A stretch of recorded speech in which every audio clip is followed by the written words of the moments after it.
hosts, Brett Stats Norsworthy and Bryant Dacus.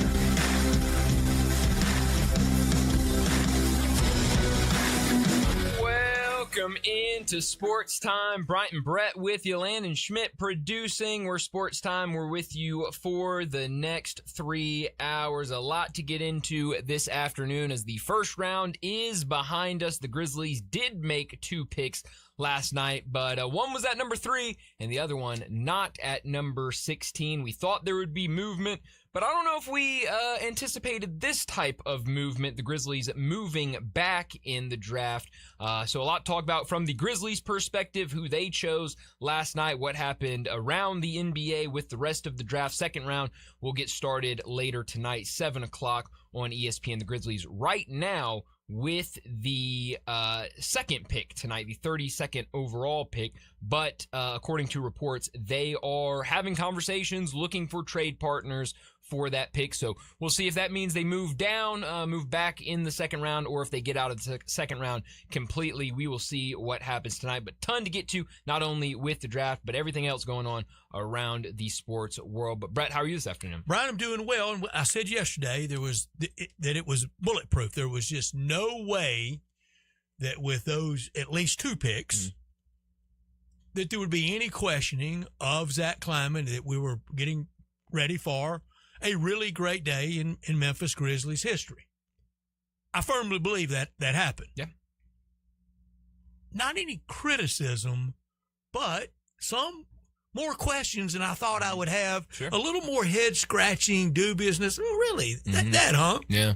Than I thought I would have. Well, I mean, it's understandable. And in this loaded draft with, we think, as much as anybody can be, surefire hits that are there, we kind of get too smart by half and go a little bit Zaire, a little bit Jake LaRavia, a little bit kind of on a fishing expedition. You're talking about with the second pick, yes, with Kareem Lopez.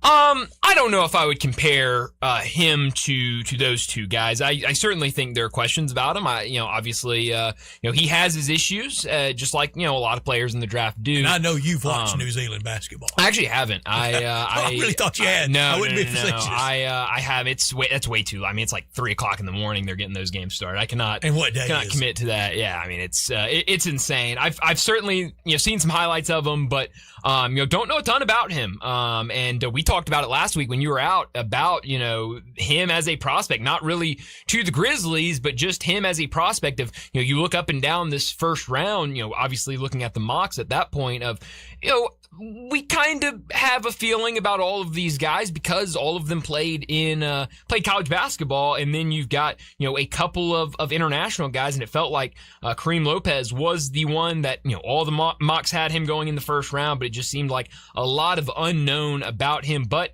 very clearly this is a guy that the Grizzlies front office they view him as a guy that they were zeroed in on early. They went out to Australia, to New Zealand multiple times to scout him. Kleiman went out there personally to scout him and watch him play in games. So I think it was very clear that he was one of their guys, and they saw that they could move back, get some second round picks, get some draft capital, and still take one of their guys. So I wasn't super surprised.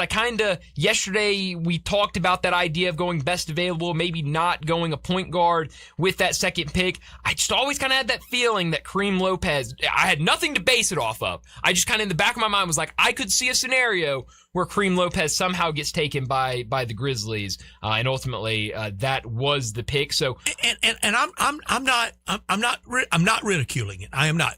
If it were fandom, and I am. I am. I want the Grizzlies. As I said yesterday, I hope today, meaning yesterday, was the first day of the best stretch in franchise history that leads ultimately to a parade in downtown Memphis. That's what I want. Yeah. Then being objective and having to call it like I see it is a different thing.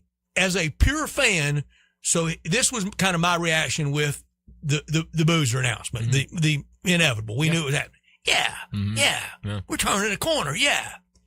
We get down, we start jockeying around, we trade. Ultimately,